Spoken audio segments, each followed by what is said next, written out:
Hi, my name is Sarah Wilson, and I'm here today to talk about my interview with Dr. Sarah Huber. So you may remember, but a few weeks ago, one of our readings was for something called the Dead Fish Library, and that title really jumped out to me. What is a dead fish library? And it turns out that it's a special collection attached to a university that has literally millions of specimens of dead fish in jars, dead fish skeletons, dead fish that have been cleared and stained so you can see through their skin and top layer of muscle, right down to their underlying structures. So just weird, neat things that intrigued me. So I went online and I found out that it has a proper name. The Dead Fish Library is actually the Nunnally Ichthyology Collection, and it's part of the Virginia Institute of Marine Science, which was neat because all my life I've lived in Gloucester County. I know VIMS, Virginia Institute of Marine Science. Never knew that it had something called the Nunnally Ichthyology Collection, and I was super excited to visit. VIMS is actually a graduate school for the College of William and Mary. So I went online and I found out who was responsible for the collection, and I found Dr. Eric Hilton and Dr. Sarah Huber. And Dr. Sarah Huber was the person who actually contacted me back and was willing to give me a private tour and to do an interview with me for this assignment. And she was the best person for me to do it with because she is actually the person responsible for the day-to-day operations. So she really knows the nuts and bolts and how everything works. So that was pretty cool. So I'm going to show you some pictures I took. So the collection overall is organized by species and location. So whatever specific species of fish, and then the geographic location of where it was found, down to like something as specific as longitude and latitude. So in this picture, you're seeing some of the skeletons. You would only have one fish skeleton per box. You can see how they've all been cataloged with the specific species and the location. They're also stored in jars, and you can see they're on these compacting shelves. The skeletons were mostly in these cabinets and drawers and then those little boxes. Some more pictures of the jars. And they also had these metal boxes that she called coffins. And you can see where there would also be individual fish inside here. They're all tagged and organized. So just very, very highly organized and in kind of weird ways similar to a regular library. I work at a public library, so I'm really familiar with kind of the tag system and finding things. So it was neat to see something I'm so familiar with, but in a slightly different way. So one of my big questions for her was, and kind of naively too, was how does Fish Library work? Like, what is the purpose of it? And she explained that first off, I needed to understand that it wasn't stagnant, that it's constantly getting new fish into it. Um, Fish come from all sorts of sources. They have students and researchers within their university who go out and then will come back with catches that need to be entered into the collection for their use.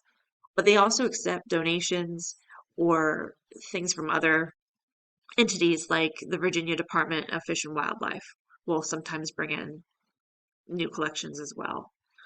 So they're constantly getting new things. And people get these fish out on loan. So they are actually being used. Student and researchers, again, from within the university, but there is also a whole interlibrary loan system throughout many researchers and other students will get these fish out on loan and actually do things to them. So part of the process to get a fish on loan is an application where you explain what you need to use it for. They might need to take a tissue sample. They might just need to x-ray it. They may need a picture, it can depend. One of the biggest things they did, they have the only specimen in the world of a juvenile great white shark, the only one in the world. And they loaned it to a researcher in Brazil who wanted to do a muscle biopsy and a dissection. And what they actually allowed him to do through the application process was they allowed him to dissect one half of the great white shark head. one half, and the other side had to remain completely untouched. And he was able to do it really delicately. Like it left, you could just kind of peel the skin flap back and still see things.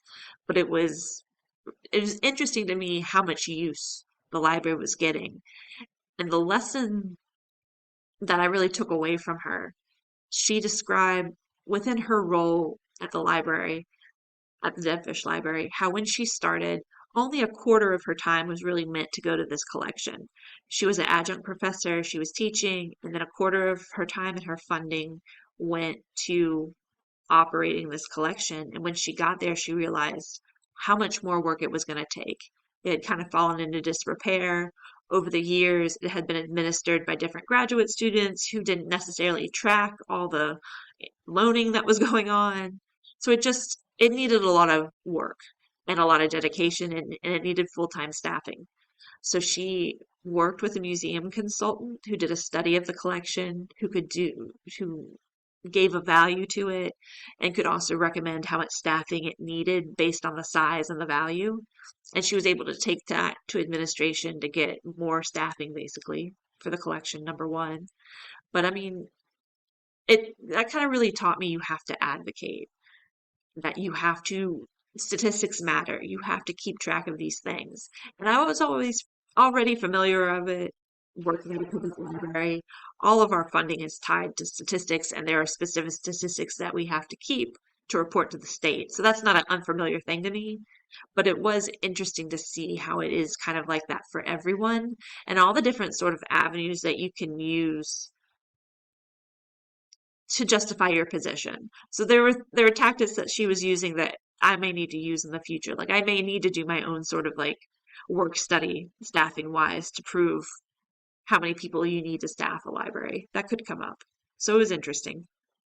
Um, but for follow-up, so to end this, for follow-up, I am going to go to Marine Science Day. Every year, VIMS puts on Marine Science Day, and it's a way for them to engage with the community.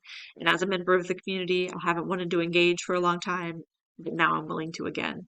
So I'm going to do that. And actually, with our team programmer, we worked with Dr. Huber, and she is going to come this summer and do a program at the public library about the collection with her specimens. And I think that's going to be a really great way for the community to learn about the Nunnally collection, but also for them to advertise. So that's it. Thank you so much.